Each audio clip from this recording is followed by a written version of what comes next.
ഇരമ്യ പ്രവാചകന്റെ പുസ്തകം 42-ാം അധ്യായം.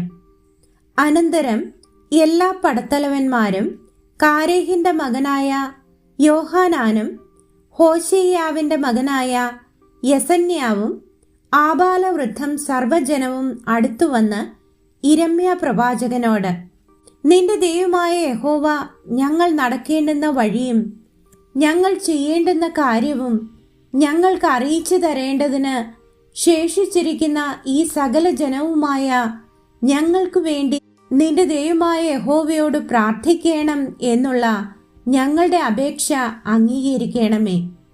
അസംഖ്യ ജനമായിരുന്ന ഞങ്ങളിൽ അല്പം പേർ മാത്രമേ ശേഷിപ്പുള്ളൂ എന്ന് നീ സ്വന്തം കണ്ണാൽ കാണുന്നുവല്ലോ എന്ന് പറഞ്ഞു. ഇരമ്യ പ്രവാചകൻ അവരോട്, ഞാൻ നിങ്ങളുടെ അപേക്ഷ അംഗീകരിച്ചിരിക്കുന്നു. നിങ്ങൾ പറഞ്ഞതുപോലെ ഞാൻ നിങ്ങളുടെ ദൈവമായ യഹോവയോട് പ്രാർത്ഥിക്കും. യഹോവ നിങ്ങൾക്ക് ഉത്തരമരുളുന്നതെല്ലാം ഞാൻ നിങ്ങളെ അറിയിക്കും, ഒന്നും മറച്ചു വെക്കുകയില്ല എന്ന് പറഞ്ഞു.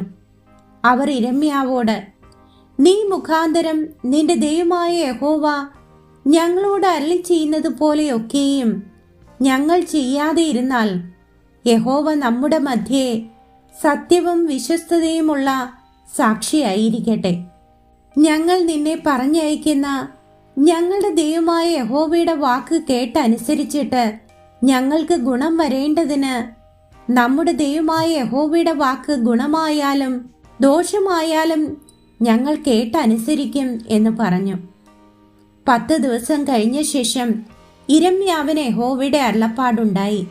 അവൻ കാരേഹിന്റെ മകനായ യോഹാനാനെയും കൂടെ ഉണ്ടായിരുന്ന എല്ലാ പടത്തലവന്മാരെയും ആബാലവൃദ്ധം സകല ജനത്തെയും വിളിച്ച് അവരോട് പറഞ്ഞത്, നിങ്ങളുടെ അപേക്ഷ ബോധിപ്പിപ്പാൻ നിങ്ങൾ എന്നെ പറഞ്ഞയച്ച ഇസ്രായേലിന്റെ ദൈവമായ യഹോവ ഇപ്രകാരം അരുളി ചെയ്യുന്നു, നിങ്ങൾ ഈ ദേശത്ത് പാർത്തുകൊണ്ടിരിക്കുമെങ്കിൽ ഞാൻ നിങ്ങളെ പൊളിച്ചു കളയാതെ പണിയുകയും നിങ്ങളെ പറിച്ചു കളയാതെ നടുകയും ചെയ്യും.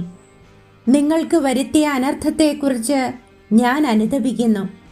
നിങ്ങൾ പേടിക്കുന്ന ബാബേൽ രാജാവിനെ പേടിക്കേണ്ട. നിങ്ങളെ രക്ഷിപ്പാനും അവന്റെ കയ്യിൽ നിന്ന് നിങ്ങളെ വിടുവിപ്പാനും ഞാൻ നിങ്ങളോട് കൂടെ ഉള്ളതുകൊണ്ട് അവനെ പേടിക്കേണ്ട എന്ന യഹോവയുടെ അരുളപ്പാട്. അവന് നിങ്ങളോട് കരുണ തോന്നുവാനും നിങ്ങളെ നിങ്ങളുടെ ദേശത്തേക്ക് മടക്കി അയപ്പാനും തക്കവണ്ണം ഞാൻ നിങ്ങൾക്ക് കരുണ കാണിക്കും. എന്നാൽ നിങ്ങൾ നിങ്ങളുടെ ദൈവമായ യഹോവയുടെ വാക്ക് അനുസരിക്കാതെ ഞങ്ങൾ ഈ ദേശത്ത് പാർക്കയില്ല.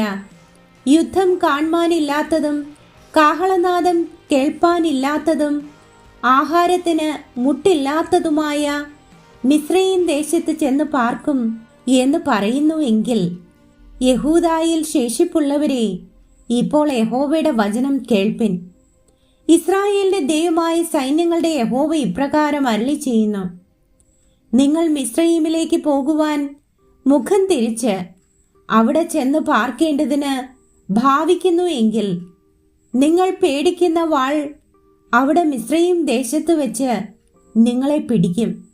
നിങ്ങൾ ഭയപ്പെടുന്ന ക്ഷാമം അവിടെ മിസ്രയീമിൽ വെച്ച് നിങ്ങളെ ബാധിക്കും. അവിടെ വെച്ച് നിങ്ങൾ മരിക്കും.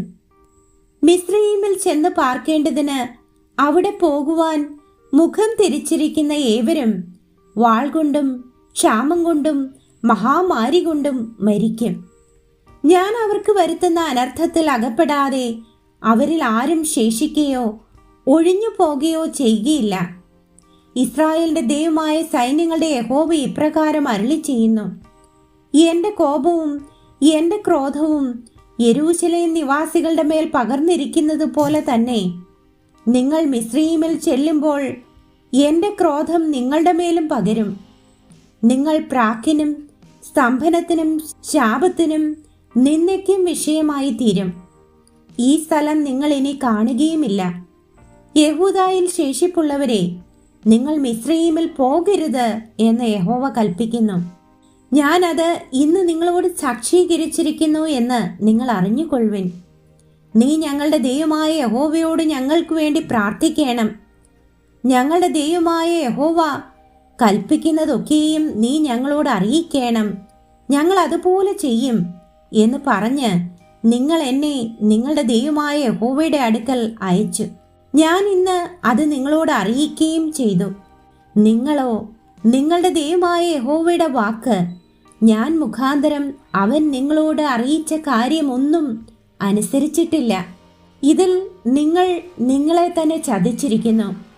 ആകയാൽ നിങ്ങൾ ഇപ്പോൾ ചെന്ന് പാർപ്പാൻ ആഗ്രഹിക്കുന്ന സ്ഥലത്ത് വെച്ച് നിങ്ങൾ വാൾ കൊണ്ടും ക്ഷാമം കൊണ്ടും മഹാമാരി കൊണ്ടും മരിക്കും എന്ന് അറിഞ്ഞുകൊള്ളുവിൻ.